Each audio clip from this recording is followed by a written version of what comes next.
and we swallow, and the food comes into the stomach. And in the stomach is one of the most powerful immune system weapons that the human body has. It's called hydrochloric acid.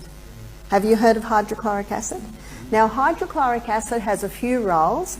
Hydrochloric acid and another enzyme called pepsinogen, they unite together to produce pepsin, and pepsin breaks down protein. And as I said last night, that's the only part of the body that should be acid. Now, hydrochloric acid and pepsinogen uniting to produce pepsin, that only happens in a very acid environment. And our stomach should be acid. What would stop acidity? Drinking with meals, and isn't that an Aussie habit? Drinking with the meals. Drinking with the meals waters down the hydrochloric acid. We had a lady from India do our program. She said, I was shocked when I came to Australia. She said, they drink with their meals. And she looked and she said, don't they know? She said, in India, we do not drink with our meals because it'll water down your digestive enzymes. Makes sense, doesn't it? Makes a lot of sense. Now let me draw the stomach, because the stomach, again, is a very important part of your immune system. So here's stomach. I've got a nice thick pen here. And that stomach should have a thick mucosa wall. And that mucosa wall is mucus, and mucus is 99% water. So if someone's dehydrated, they're going to have a thin mucosa wall. Now, in that mucosa wall, there's sodium bicarbonate, sodium bicarb. And sodium bicarb neutralizes stomach acid. So can you see why that happens? Because if any stomach acid tries to get through here, the sodium bicarb will neutralize it so it doesn't eat holes in our stomach. Having a glass of water half an hour before the meal, the first thing that will do is produce a thick mucosal lining. That's why that is the best time to drink, between meals. We should stop drinking half an hour before the meal and resume about an hour and a half to 2 hours after the meal. When we drink about an hour and a half to 2 hours after the meal, that keeps those digestive enzymes nice and strong, nice and acid, so they can break up all the chemical bonds that make up protein. So we've got to break them all up into separate amino acids. See, our gastrointestinal tract's a fascinating part of the body. But hydrochloric acid has another role, and this is why it must be mentioned in the immune system. Hydrochloric acid kills pathogens. Do you know what this means? The people that go down with food poisoning are people with not good hydrochloric acid.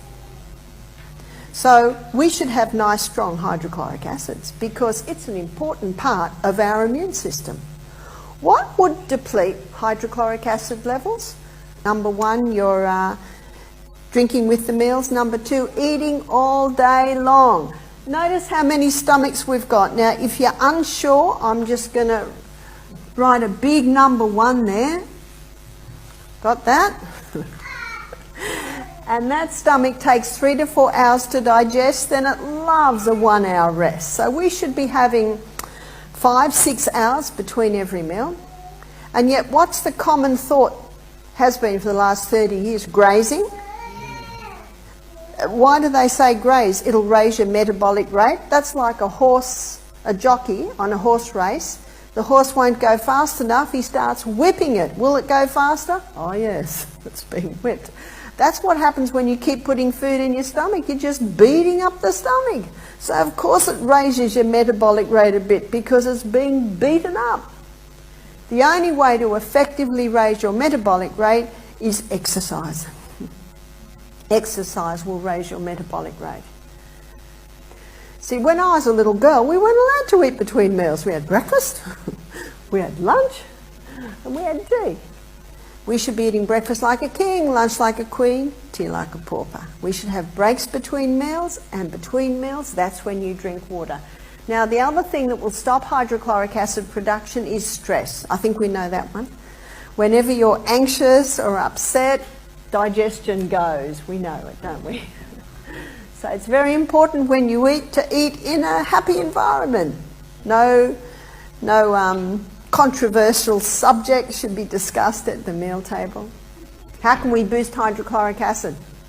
Well, there's a wonderful herb that'll wake up anything. It's called cayenne pepper. You know it well? Black pepper is an irritant, and they've tested many black peppers. They've all got mold on them. It molds as it dries. But cayenne pepper is a wonderful stimulant to the stomach. It'll wake up your hydrochloric acid. How do you take it? Just 1/4 teaspoon in a little water just before the meal. You'll have a nice warm tummy and it'll boost your production of hydrochloric acid. Cayenne pepper will never burn you. Cayenne pepper will never harm you, and it'll thin your blood. It's the best blood thinner. Forget the warfarin, the rat poison. Forget the aspirin. You know, the latest research shows that aspirin causes brain bleeds. No.